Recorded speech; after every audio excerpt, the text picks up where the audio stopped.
दूसरे रोज दिलबर मामू को एक तारीख पर जाना था। उन्होंने अपनी नीली सुजुकी गाड़ी निहारकोर और आनिया के हवाले कर दी। उसके अलावा मुलाजिम खैरू को भी उनके साथ कर दिया। वो तीनों सबसे पहले एयरपोर्ट के करीब एक लोकल हिंदी अखबार के दफ्तर पहुंचे और अपने मतलूब के बारे में जानने की कोशिश की। कुछ खास पता नहीं चला। उसके बाद उन्होंने गाड़ी का रुख एक बड़े चैनल के जोनल ऑफिस की तरफ कर दिया। यहाँ थोड़ी सी पेशरफ्त हुई।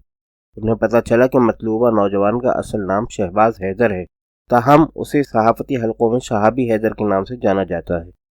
शहाबी हैदर ने कुछ अरसे तक इस चैनल में भी काम किया था, लेकिन अब छोड़ चुका था। यहाँ आनिया और निहार ने शहाबी हैदर की एक दो तस्वीरें भी देख लीं।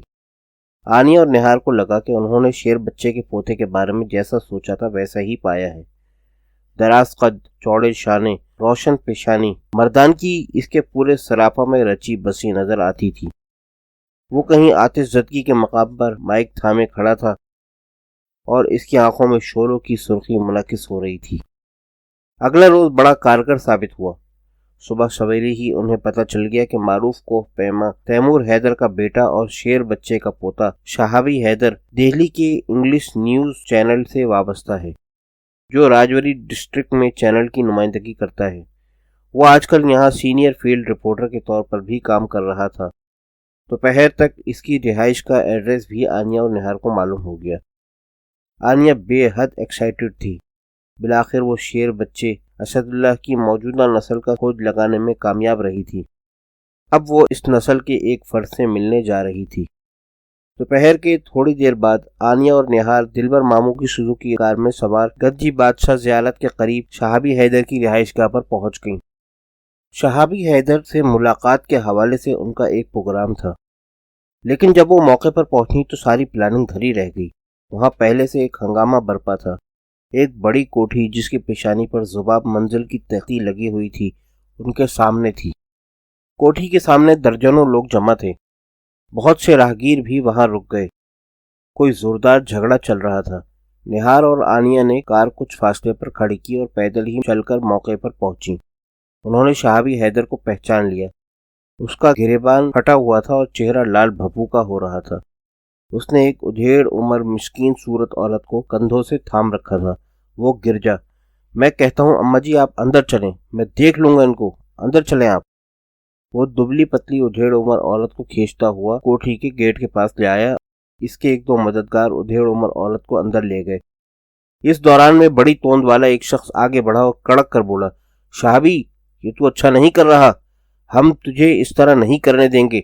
छोकरी और छोकरी को बाहर निकाल, नहीं तो अभी तमाशा लग जाएगा, मैं पूरा जुलूस लेकर आ जाऊंगा। शहाबी दहाड़ा, तो लेकर आ जुलूस, मैं देख लूंगा तुझे और तेरे चमचो कड़चों को भी। हरामजादे मूर्ख, तेरी सारी फन्ने खानी और एंकरी तेरी नाक के रास्ते ना निकाल दी तो ठेकेदार नाम नहीं मेरा। गाली पर शहाबी और मुश्तइल हुआ।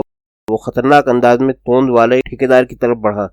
ठेकेदार के एक हट्टा कट्टा साथी शहाबी के रास्ते में आया। शहाबी ने बेदरीग उसके चेहरे पर मुक्का रसीद किया। वो उलटकर दूसरे लोगों पर जा गिरा। सुअर के बच्चे, बास्टर्ड, मैं तेरी जबान खींच लूंगा। शहाबी फिर तोंद वाले नीम गंजे शख्स पर धाड़ा और इसकी तरफ लपका। शहाबी के दो तीन साथियों ने शहाबी को बाहों में जकड़ लिया। वो उनकी गिरफ्त से निकल जा रहा था। दूसरी तरफ फरबा अंदाम ठेकेदार भी चिल्ला रहा था। उसका एक दुबला पत्ता साथी उसे मुखातिब करके बोला, ठेकेदार जी इस खबीस के मुंह लगने की जरूरत नहीं, पुलिस को बुलाएं। हाँ हाँ बुलाओ, अभी बुलाओ, बल्कि मैं खुद फोन करता हूँ, तुम्हारी बदमाशी अब अदालत के कटहरे में जाएगी। शहाबी गिरजा। दोनों अतराफ के कई अफराद बीच में पड़ गए और मामले को मजीद बिगड़ने से बचाने की कोशिश करने लगे। कुछ देर बाद ठेकेदार और उसके साथी कदरे ठंडे नजर आए। वो धमकियां देते हुए अपनी गाड़ियों में बैठे और वहां से निकल गए। आनिया और निहार कौर ने बेहतर समझा कि अब वो वापस ही चली जाएं। शहाबी हैदर से मुलाकात शाम को या फिर कल किसी वक्त भी की जा सकती थी, मगर जब वो अपनी गाड़ी की तरफ आई तो गाड़ी के पीछे कोई और बंदा अपनी कार पार्क कर गया था। उन्होंने 2-4 मिनट इंतजार किया और फिर अपनी कार का हॉर्न देने लगी। कोई नमूदार नहीं हुआ। शहाबी और उसके 3-4 साथी अब भी कोठी के गेट के सामने मौजूद थे। वो दोनों लड़कियों को परेशान देखकर उनकी तरफ चले आए। निहार ने शहाबी को मुखातिब करते हुए कहा, कोई ये कार पार्क कर गया है जी यहाँ। बड़े बेपरवाह लोग होते हैं, गाड़ियाँ मिल जाती हैं मगर सड़क पर चलने के तौर तरीके नहीं आते। शहाबी हैदर ने बुरा सा मुंह बनाकर कहा, शेर बच्चे के पोते की आवाज सुनकर और उसे इतना करीब पाकर आनिया की धड़कनें ज़ेरो ज़बर हो रही थीं। अभी कुछ देर पहले उसने झगड़े का जो सीन मुलाहिजा किया था वो भी ऐन हिस्ब हाल था और शहाबी हैदर की जुर्रतमंदी और अतवार की अक्कासी करता था। शहाबी ने साथियों से कहा कि वो आस पास कार के मालिक को देखें। बढ़ी हुई शेव और लंबे बालों वाले एक नौजवान ने कहा, ओ छोड़ो जी, गाड़ी को उठाकर एक तरफ कर देते हैं, बल्कि सड़क के दरमियान रख देते हैं। दो तीन और लड़कों ने हाँ में हाँ मिलाई और इससे पहले कि वो ऐसी कोई कोशिश करते आनिया ने हिम्मत की और 2 कदम चलकर शहाबी के पास आई। आप शहाबी हैदर ही हैं ना? उसने पूछा। बिल्कुल, फरमाए। वो ज़रा तवक्कुफ से बोली, दरअसल हम आप ही से मिलने आए थे। हम एक आर्टिकल लिख रहे हैं तहरीक आज़ादी और जलियांवाला बाग के हवाले से। आपसे भी कुछ पूछना चाहते हैं। बड़ी मुश्किल से आपका पता मिला था, लेकिन इस वक्त चूँकि यहाँ और तरह की सूरत हाल बनी हुई है, इसलिए सोचा कि फिर हाजिर हो जाएंगे। शहाबी हैदर चंद सेकंड चुप रहा। उसकी कुशादा पेशानी पर सोच की लकीरें उभर आई थीं। वो बोला, अब आप आ ही गई हैं तो फिर आ जाइए। इस तरह दरवाजे से वापस जाना तो ठीक नहीं। आनिया और निहार ने एक दूसरे की तरफ सवालिया नज़रों से देखा। 5 मिनट बाद वो दोनों शहाबी हैदर के साथ घर के सजे सजाए कुशादा ड्राइंग रूम में बैठी थी। यहाँ एक शोकेस में चंद एक अवार्ड रखे थे और दीवारों पर कुछ ऐसी फ्रेमशुदा तस्वीरें नजर आ रही थीं जिनसे पता चलता था कि शहाबी हैदर सहाफत के मैदान में काफ़ी सरगर्म है। चंद तस्वीरें कोहफहमाई के हवाले से भी थीं। इनमें फलक बोस चोटियाँ नजर आती थीं। इन तस्वीरों का ताल्लुक यकीनन शहाबी हैदर के मरहूम वालिद तैमूर हैदर से था। बड़ी हुई शेब और लंबे बालों वाला नौजवान भी यहाँ ड्राइंग रूम में मौजूद था। फिर उसने शहाबी से इजाज़त चाहिए और किसी काम से बाहर निकल गया। एक मुलाजमा कोल्ड ड्रिंक ले आई। आनिया जैसे कहीं खो सी गई थी। उसे लग रहा था कि वो जीती जागती आंखों के साथ एक ख्वाब देख रही है। असदुल्लाह शेर बच्चे की तस्वीर को वजूद में आए पूरे 100 साल हो चुके थे और अब उसका पोता उसके सामने बैठा था। यकीनन ये उसका पोता ही था। शहाबी को ये जानकर हैरत हुई कि वो दोनों जालंधर से 8 घंटे का सफ़र करके यहाँ पहुंची हैं। रस्मी गुफ्तगू के बाद वो दोनों असल और हकीकी मौजू पर आ गईं। निहार ने लरसते हाथों से स्मार्टफोन की स्क्रीन पर शहाबी हैदर को वो फोटोग्राफ दिखाई जो उनके यहाँ पहुंचने का सबब बनी थी। शहाबी हैदर ने तस्वीर को बगौर देखते हुए कहा, ये तो शायद जलियांवाला बाग के वाक़े की तस्वीर है। आनिया ने कहा, बेशक ये वहीं की है, लेकिन इस तस्वीर में जो 2 चेहरे नज़र आ रहे हैं इनको शायद आप नहीं जानते। शहाबी हैदर ने नफ़ी में सर हिलाया और एक बार फिर तवज्जो से आनिया और निहार कौर को देखने लगा। इन दोनों ने भी सवालिया नज़रों से एक दूसरे को देखा। तब निहार ने लंबी सांसें ली और ठहरे लहजे में बोली, शहाबी साहब, शायद आपको ये सुनकर बहुत हैरानी हो कि इस तस्वीर में जो कमसिन चेहरा नज़र आ रहा है वो आपके दादा मोहतरम का चेहरा है, असदुल्लाह हैदर। शहाबी ने इन दोनों पर गैर यकीनी निगाह डाली, तब दोबारा ध्यान से तस्वीर को देखने लगा। निहार ने कहा, और ये जो ज़मीन पर ज़ख्मी पड़े हैं ये आपके परदादा हैं। उसके चेहरे पर बेपनाह हैरत नज़र आने लगी। कुछ देर बाद वो लर्ज़ा आवाज़ में बोला, आप ये कैसे कह सकती हैं कि ये इन दोनों की तस्वीर ही है? निहार कौर ने कहा, आपको पता है ना कि आपके परदादा जलियांवाला में ज़ख्मी हुए थे, और शायद ये भी पता होगा कि आपके दादा असदुल्लाह ने, जो उस वक्त 10 साल के थे, बरसती गोलियों में उन्हें बचाने की कोशिश की थी। वो सब ठीक है, लेकिन ये तस्वीर, मुझे यकीन नहीं आ रहा। शहाबी हैदर को पूरी तरह यकीन करने और समझने में 10-15 मिनट लग गए। तस्वीर का पूरा सियाक़ो सबाक जानने के बाद वो भी बेहद जज्बाती नज़र आने लगा। आनिया ने उसे तफसील से बताया कि ये तस्वीर कैसे उतारी गई, अब तक कहाँ थी और कैसे उस तक पहुंची, वगैरह वगैरह। आनिया और निहार ने इस क्लू की निशानदही भी की जिसने उनकी तलाश को आगे बढ़ाया था, यानी ज़ख्मी बाप के जिस्म पर नज़र आने वाली फौजी कमीज। तस्वीर के साथ मौजूद तहरीर ने भी शहाबी को बहुत मुतासिर किया। उसने तस्वीर और तहरीर को अपने फ़ोन में मुंतकिल किया, फिर जज्बाती अंदाज में उठा और बोला, एक्सक्यूज़ मी, मैं अभी आया। वो ड्राइंग रूम से निकलकर अंदरूनी दरवाजे में ओझल हो गया। उसकी वापसी तकरीबन 5 मिनट बाद हुई। इस मर्तबा शहाबी हैदर के साथ 2 खवातीन भी थीं, दोनों ढेर उम्र थीं। इनमें से एक बारोब खदोखाल और अमीराना लिबास से घर की मालकन लगती थी। पता चला कि वो शहाबी हैदर की वालदा ज़ुबाब बेगम हैं। گھر کی پیشانی پر موجود زباب منزل انہی کے نام سے منسوب تھی۔ دوسری خاتون عام شکل و صورت کی تھی، لباس بھی نسبتاً کم قیمت تھا، بہرحال رکھ رکھاؤ ان میں بھی نظر آ رہا تھا۔ گھر کی مالکن بڑے تپاک سے ملی۔ اس 100 سال پرانی تصویر نے انہیں بھی بہت حیران کیا۔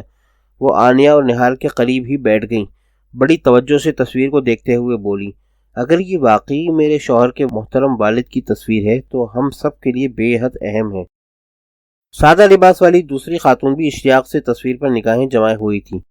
وہ اپنی مالکن کے پہلو میں کھڑی تھیں، بولی، میرا دل کہہ رہا ہے کہ یہ تیمور صاحب کے والد اسد اللہ صاحب کی ہی تصویر ہے۔ آپ نے بھی تو ان کے لڑکپن کی تصویریں دیکھی ہوئی ہیں، یہ وہی ہیں۔ زباب بیگم نے ٹھہرے ہوئے لہجے میں کہا، یہ تو ایک بڑی دریافت ہو گئی ہمارے لیے، کیوں شہابی؟ انہوں نے بیٹے کی طرف دیکھا۔ شہابی کی کشادہ پیشانی پر بالوں کی لٹیں تھیں اور وہ جیسے کھو سا گیا تھا۔ امی یہ تصویر کی نیچے والی تحریر بھی پڑھیں، وہ بولا۔ ماں بیٹا سر جوڑ کر فون کی اسکرین سے تحریر پڑھنے لگے۔